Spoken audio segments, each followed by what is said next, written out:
everyone. Welcome to Total Healing Divine Messages. I'm here with another beautiful message from our spirit guides and our angels. This is just a general message that I think I really wanted to do today. I was called to, I felt the need to. So, the message or the reading that I'm going to do today, we're going to dive into struggles and strifes. We all have them. So, what our current situation is with anything that we're struggling with right now, what do we need to know about our current situation? And then I'm going to talk about what actions we need to do in the future to improve our situation and for growth, for opportunities for growth. And then we'll dive into why those actions are necessary for growth. So let's dive in. I've already shuffled the cards, so let's get started with the first card.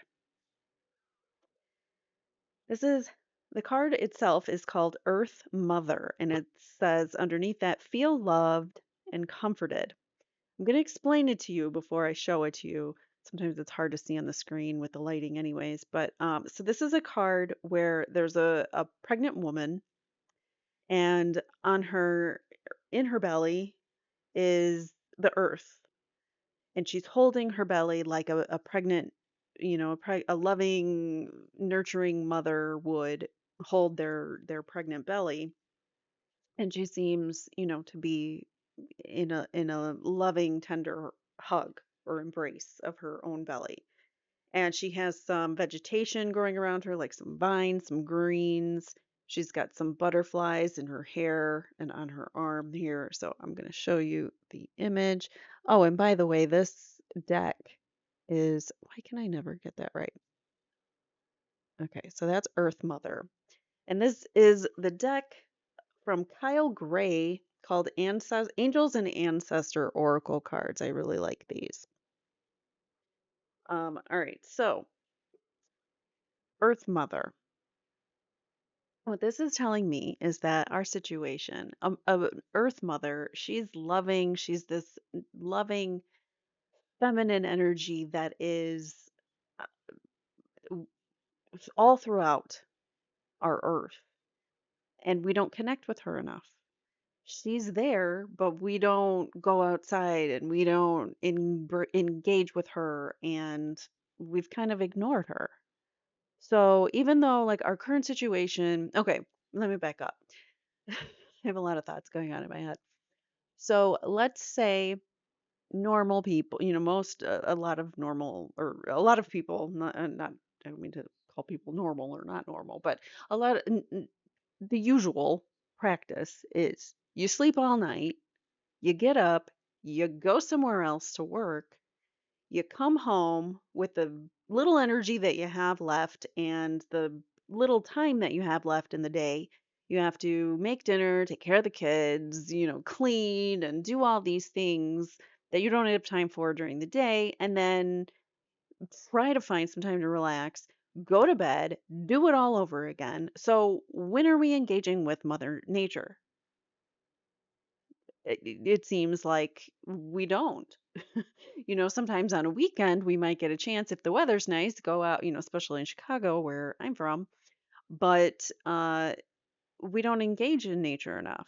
But it just little things like putting a birdhouse near your window so you can watch the birds and the squirrel. Like I feed the squirrels and the birds in the mornings and I like to watch them. That's something I like to do to connect with nature, and that's something that all of us can do to try to gain that motherly loving connection that we have. Let's say you don't have a mother in your life, or you don't have a very close relationship with your mother.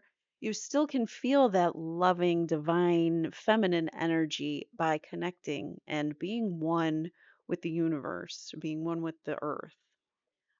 There's a show that I like to watch called Naked and Afraid. It's on the Discovery Channel, and I'm like obsessed with it.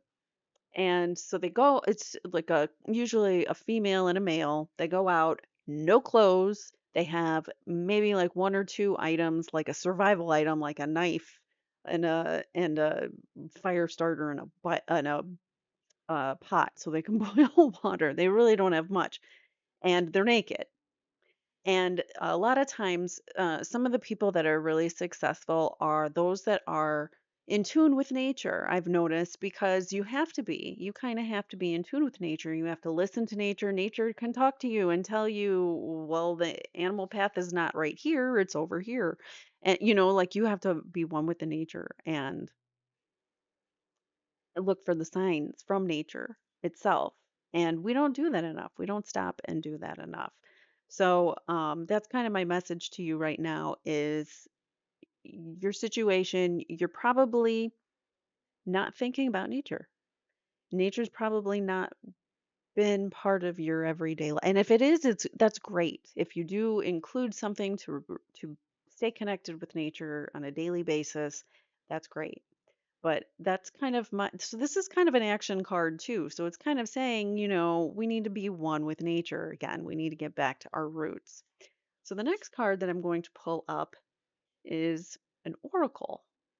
The oracle is wait for important the oracle says wait for important information. It's a woman in a red veil. She's got a bowl. She's probably smoking some incense there, or burning some incense, I should say, not smoking it. She's not inhaling it, but she looks, kind of like a fortune teller, whatnot. But it says wait for information. So, whether you believe in psychics or fortune tellers or, coincidences or deja vu or whatever it may be, people in your life can be oracles. So, you don't have to actually go to a psychic to get information that can lead you to the opportunities and the path that you're supposed to be on.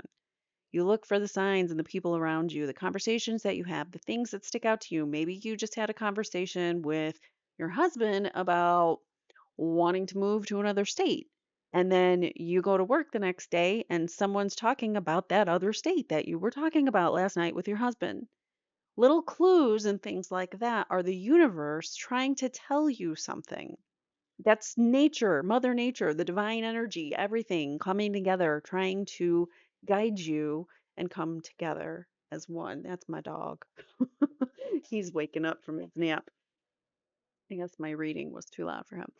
So, you can find messages, you can find clues and signs everywhere all throughout your life. It doesn't have to be, this flashing neon sign that says, "Hey, you need to go to school," or "Hey, you need to find a new job." It's never going to be that blatant.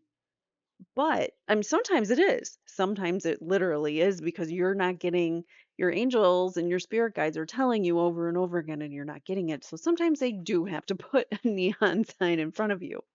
But usually, if you are aware of your surroundings, aware of your environment, aware, and in tune with Mother Nature and, the people around you, energies around you, you can learn to read the signs and people who may have they may say something totally out of the blue and it triggers a memory or a thought that you have. And then that's a sign for you to take action or to do something that maybe you didn't think about before. And finally, the last card is the Shaolin Master. Be graceful in movement and action. So that is like, I don't know if I'm saying that right. Shaolin Master. So, like an ancient, wise uh, master of kung fu, martial arts.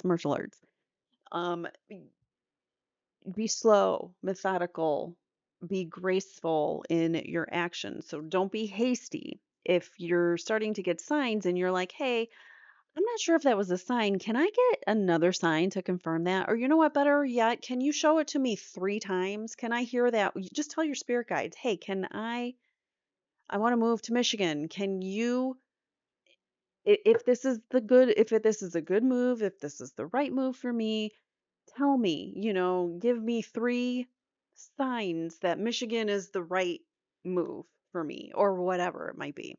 I just made that up. I have no idea. But maybe Michigan was on your wish list to move to, and now I just said it many times. So there you go. So be like a martial arts master, someone who they've also, um, the words I'm looking for are escaping me, but they have become a master of the elements as well. So the earth and the elements, earth, fire, air, water, those are the things that, martial artists also um, become masters of, become one with. So once we learn to accept that we are one with this earth and we are able to tune our senses more into the things around us and look for those signs from our angels or spirit guides from the universe itself, we will start to be open to it. We will start to learn about ourselves more. We will take more chances. That's another thing is, maybe you're getting hit on the head over and over again by your spirit guides and they're telling you Michigan, Michigan, Michigan, but you are holding back. You're holding yourself back. This is reminding you that you don't have to do that. You can trust your instincts. You can trust yourself to get you through it. And being the master, you can take your time, make decisions as slowly or as quickly as you need to. Don't rush, but make educated decisions. And I think that will help you moving forward. And I hope that that gave you kind of some comfort. I know everyone has struggles. Everyone is struggling with something here or there, and I wanted to give you guys a little message about kind of overcoming some struggle. So I hope that that was helpful. And I thank you guys so much for watching. Thanks again. And please hit that like button. And I will see you guys in the next one. Take care.